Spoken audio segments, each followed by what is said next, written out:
नमस्कार मित्रांनो, एड लागलं प्रेमाचं या मालिकेच्या आजच्या भागामध्ये खूपच धमाकेदार असा ट्विस्ट आपल्याला बघायला मिळणार आहे. कारण रायाने मंजिरीवरती असणाऱ्या प्रेमाची कबुली देताच इंद्रायणीने मंजिरीसमोर गार्गीला हजर केलेलं आपल्याला बघायला मिळणार आहे.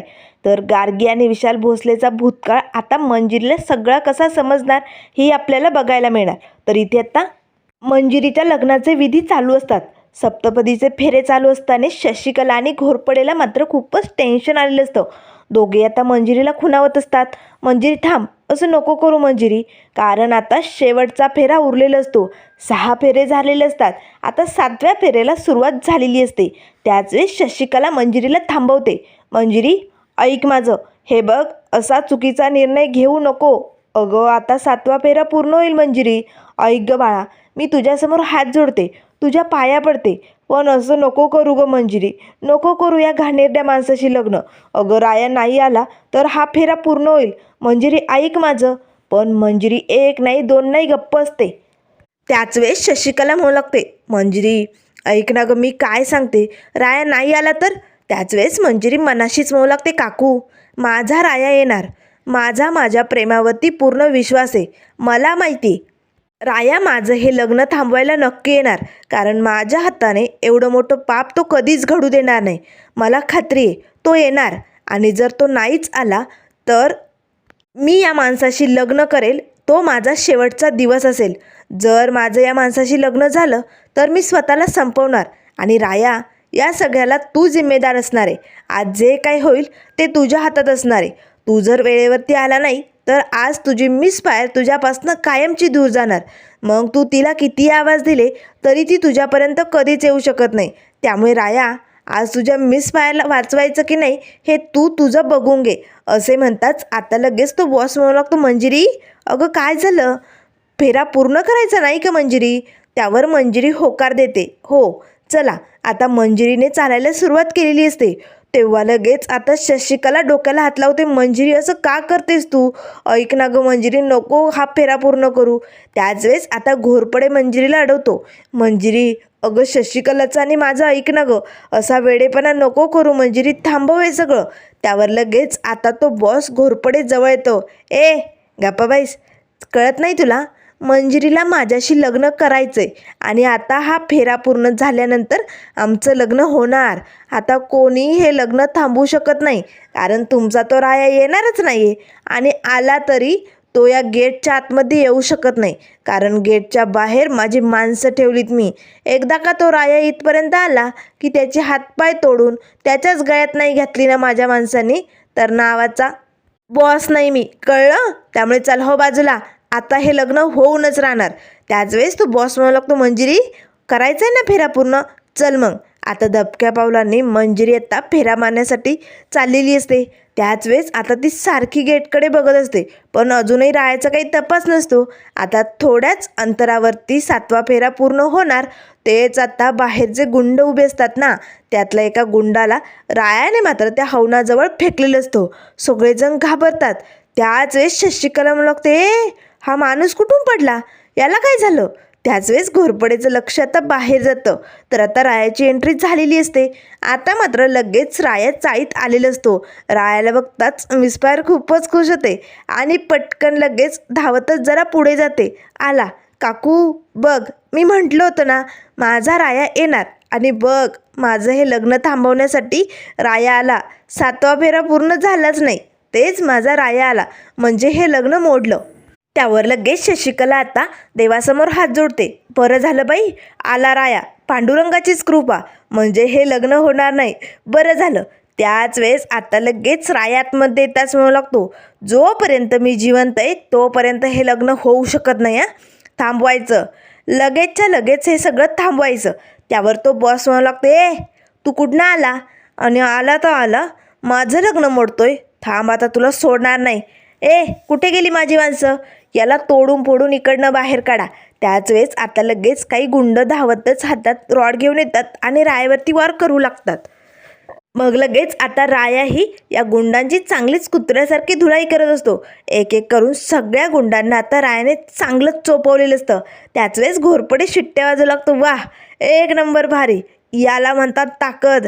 त्याच वेळेस त्या बॉसचा चेहरा मात्र गडबडलेला असतो, कारण हा राया माझ्या गुंडांची एवढी धुलाई करतोय, म्हणजे आता माझं लग्न होणार नाही.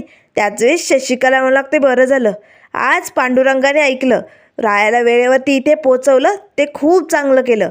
त्याच वेळेस आता मंजिरी म्हणू लागते, मला माहिती होतं माझा राया येणार म्हणजे येणार, कारण आमची गाठ साक्षात पंढरीच्या पांडुरंगाने बांधली आणि ती अशी सहजासहजी तुटू शकत नाही आहे. त्यामुळे माझा राया माझं हे लग्न होऊच देणार नाही याची मला खात्री होती. त्याच वेळेस आता लगेच रायाने मात्र त्या गुंडांना चांगला चोप दिलेला असतो. त्यातला एका गुंडाला राया खांद्यावरती उचलतो आणि जोरात ओरडतच म्हणू लागतो, आता जर ज्याला त्याला आपला जीव प्यारा असेल ना, त्याने इकडनं सटकायचं, कारण या रायाचा हात जर आता कुणावरती पडला तर त्याला उचलावं लागेल, ते पण 4 जणांना, कारण आता त्याची तिरडीच निघणार आहे. त्यामुळे कुणाला माझ्या समोर यायचं त्याने बघून घ्या. ते जे खाली पडलेले गुंड असतात ना, ते खूप घाबरतात आणि तिकडनं आता ते पळ काढतात, तिकडनं पळून जातात. आता बॉसला काय बोलावं, काय करावं, काय सुचत नाही. तेव्हा लगेच आता राया आतमध्ये येतो. त्याच वेळेस आता मिसफायर आपल्या गळ्यातला हार काढून फेकते आणि रायाजवळ येते. राया, मला माहिती होतं तू हे लग्न थांबवायला नक्कीच येणार, कारण तू माझा राया आहे ना. त्याच वेळेस आता लगेच राया म्हणू लागतो, नाही मी राया नाही आहे, मी विशाल भोसले, किती वेळा सांगायचं. तेव्हा लगेच आता घोरपडे म्हणू लागतो, 1 मिनिट, मानलं, चल तू राया नाही आहे, तू विशाल भोसले, मग तू हे लग्न थांबवायला का आला सांग बरं आता. त्यावर लगेच राया म्हणू लागतो, कारण एक माणूस म्हणून या नालायक माणसाबरोबर मी हिचं लग्न होऊ देऊ शकत नव्हतो, म्हणून मी इथे आलोय, दुसरं काहीच नाही. त्यावर लगेच मंजिरी म्हणू लागते, हो म्हणून तू आलाय, बरं ठीक आहे, तू नाही येणार राया, मग का माझा विचार करतो सांग ना. राया, खोटं बोलू नको, अरे तुझ्या डोळ्यात दिसतंय, हे बघ राया, तू माझ्यासाठी आलाय, हे कबूल कर आता. त्यावर लगेच राया म्हणू लागतो, सांगितलेलं कळत नाही आहे, मी इथे कुणासाठी आलेलो नाही आहे. तेव्हा मंजिरी म्हणू लागते, हो मग त्या इंद्रायणीने तुला एवढ्या दूर पाठवण्याची तयारी केली होती, मग तू परत कसा आला सांग ना, हे लग्न थांबवायलाच आला ना, कबूल कर आता. राया, उगाच खोटं बोलू नको. तेव्हा राया म्हणू लागतो, सांगितलेलं कळत नाही, एकदा नाही कितीदा सांगू मी राया नाही आहे. आता हे राया पुराण बंद झालं, बास आता पुरे झालं, मला आता ते ऐकवतही नाही आहे. असे म्हणताच आता राया निघालेला असतो. त्याच वेळेस मंजिरी मनाशीच म्हणू लागते, नाही राया, तू माझा राया आहे, माझं मन मला सांगतंय तू मला असं सोडून जाऊ शकत नाही. मंजिरी पटकन आपल्या गळ्यातला हार वगैरे काढून फेकते आणि धावतच राया पाठोपाठ इकडे बाहेर आलेली असते.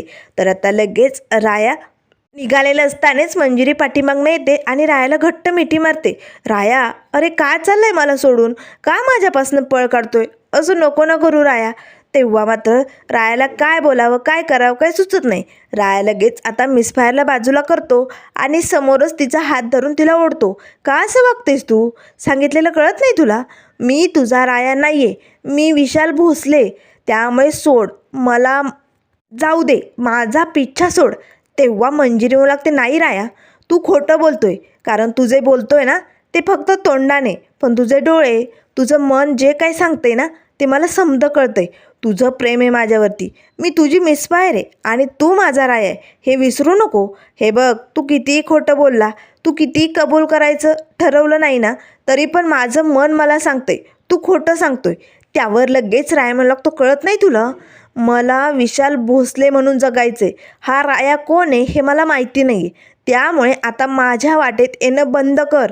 तेव्हा लगेच मंजिरी म्हणू लागतं, ठीक आहे, तू नाही येणार राया, तू विशाल भोसले आहे ना, मग का प्रत्येक वेळेस माझी मदत करत होता सांग ना, अरे बोल ना. अरे जेव्हा या घाणेरड्या माणसाने माझ्या अंगावरती हात टाकला होता तेव्हा त्याची ढिलाई तूच केली होती ना, सांग ना लवकर.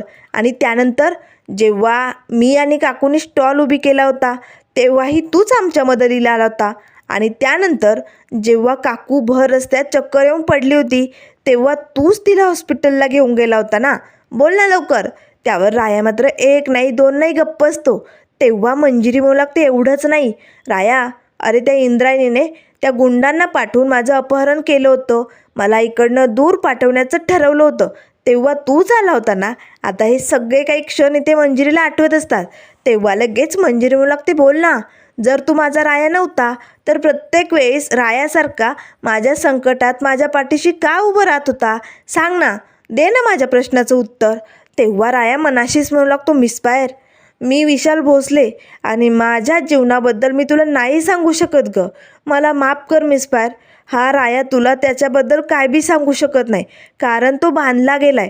त्याच्यावरती कुणाच्या तरी जबाबदारीचं ओझं आहे. त्यामुळे मिस्फायर, मला माफ कर ग, असे तू मनाशीच म्हणू लागतो. त्याच वेळेस मंजिरी म्हणू लागते, बोल ना राया, मी बरोबर बोलते ना? मग का माझ्या मदतीला धावून येत होता? सांग लवकर. त्यावर लगेच राया म्हणू लागतो, हे बघ, मी कुणाची बी मदत केली नाही आणि मला मदत करायची बी नाही. मला जाऊ दे, मी विशाल भोसले. तेव्हा मंजिरी म्हणू लागते, ठीक आहे, तुला जायचं आहे ना, तू विशाल भोसले आहे ना, मग जा. नाही, आता तर हे सगळं आपण ना इथे सगळं काही थांबवूनच टाकूया. आता पुरे झालं. मी तुझ्या प्रेमाची कबुली देणार, तू माझं प्रेम कबूल करणार. हे सगळं आता बास, पुरे झालं. कारण राया, तुझ्या या खोटेपणाचा आता मला कंटाळा आलाय, फार फार कंटाळा आलाय. त्यामुळे आता हे सगळं थांबवायचं ठरवलं आहे मी. ठीक आहे, तू राया नाही आहे ना, मग इथेच थांबायचं. या जागेवरनं कुठे बी हलायचं नाही. विशाल भोसले आहे ना तू, मग माझ्या रस्त्यात यायचं नाही. मला काही करण्यापासून थांबवायचं नाही. मी आता काही करू, तुला त्याच्याशी काही घेणं देणं नाही आहे. त्यामुळे तुला तुझ्या प्रिय माणसाची शपथ, आज या जागेवरनं हलायचं नाही. आणि जर तू इकडनं हल्ला तर तू राया आहे असं मी समजेल. त्यामुळे एक गोष्ट लक्षात ठेव, तू राया नाही आहे ना, मग मी जे करते ना त्यापासनं मला अडवू नको. असे म्हणताच आता मंजिरी निघालेली असते. तेव्हा राया म्हणू लागतो, थांब, काय करतेस तू? काय वेडेपणा चालू आहे? तेव्हा मंजिरी म्हणू लागते, हो, वेडेपणाच करणार आहे मी, कारण आता मी माझा जीव द्यायला चालले. तेव्हा रायाला धक्का बसतो, काय बोलतेस तू? त्यावर मंजिरी म्हणू लागते, हो, कारण मी माझ्या रायाशिवाय नाही जगू शकत. आणि माझा राया जर स्वतःची ओळखच कबूल करत नसेल तर मला जगायचंच नाही आहे. मला हे माझं आयुष्य संपवायचं आहे. आणि तू माझा राया नाही आहे ना, मग तू इकडनं हलायचं नाही आणि अजिबात मला वाचवायला तर यायचंच नाही. असे म्हणताच आता मंजिरी तडक तिकडनं निघालेली असते. राया लगेच मनाशीच म्हणू लागतो, नाही नाही मिस्फायर, मी तुला असं काही करू देणार नाही. नाही मिस्फायर, तू स्वतःला संपवू शकत नाही, कारण हा तुझा राया तुझ्याशिवाय नाही राहू शकत ग. पण काय करू मी? कसं मिस्फायरला थांबू? असे असंख्य प्रश्न आता रायासमोर पडलेले असतात. आता लगेच रागाच्या भरातच मंजिरी आता रस्त्याने पुढे चाललेली असते. त्याच वेळेस समोरनं एक मोठा टेम्पो येत असतो. आता मंजिरी भर रस्त्यात त्या टेम्पोसमोर येऊन उभी राहते आणि आपले डोळे बंद करून घेते. पांडुरंगा, आज जे व्हायचंय ते होऊ दे, पण आज ही मंजिरी स्वतःला संपवणार, कारण तिच्या रायाच्या प्रेमाशिवाय ती नाही राहू शकत. आणि जर तिचा राया प्रेम कबूल करत नाहीये तर आज ती जीव देणार. असे म्हणताच आता मंजिरीने आपले डोळे बंद केलेले असतात. आता मात्र जोरदार दिशी तो टेम्पो वेगाने येत असतो, पण मंजिरी काही रस्त्यातनं बाजूला व्हायला तयार नसते. आता इकडनं रायाला धक्का बसतो. काय करावं, कसं मिस्फायरला वाचवावं असे प्रश्न त्याच्यासमोर उभे असतात. आता मात्र लगेच तो टेम्पो अतिशय मंजिरीजवळ येणार आणि मंजिरीला धडक मारणार. तेच आता धावतच राया मिस्फायरला वाचवण्यासाठी आलेला असतो. तर त्यानंतर मित्रांनो, पुढील भागामध्ये आपल्याला बघायला मिळेल. इथे आता लगेच मिस्फायरला बाजूला ओढताच राया पटकन मिस्फायरसमोर आपलं प्रेम कबूल करू लागतो. मिस्फायर, नाही राहू शकत मी तुझ्याशिवाय, मी तुझाच राया आहे, पण काय करू मिस्फायर, मला हे सगळं करावं लागतंय. तेव्हा मंजिरी म्हणू लागते, राया, अरे तुझ्या तोंडून खोटं बोलणं कधीच शोभत नाही रे, तुला खोटं बोलताच येत नाही. मला माहिती होतं तू माझाच राया आहे. आता लगेच राया मिस्फायरला घट्ट मिठी मारणार. तेच आता इंद्रायणी येते. विशाल भोसले, थांब. आता लगेच मंजिरी आणि राया इंद्रायणीकडे बघू लागतात. तर इंद्रायणी आता एकटी नाही तर गार्गीला घेऊन आलेली असते. तर मित्रांनो, आज ही गार्गी आपल्या समोर आलेली आपल्याला बघायला मिळणार आहे. तर आता लगेच गार्गी विशालकडे बघून हसू लागते, लाजू लागते. त्याच वेळेस इंद्रायणी म्हणू लागते, विशाल भोसले, तू या मंजिरीचा राया होऊ शकत नाही. तुमच्या दोघांचं प्रेम एकत्र येऊ शकत नाही, कारण तुझ्यावरती गार्गीची जबाबदारी, हे लक्षात ठेव. त्याच वेळेस मंजिरीला धक्का बसतो. काय एकत्र येऊ शकत नाही आमचं प्रेम?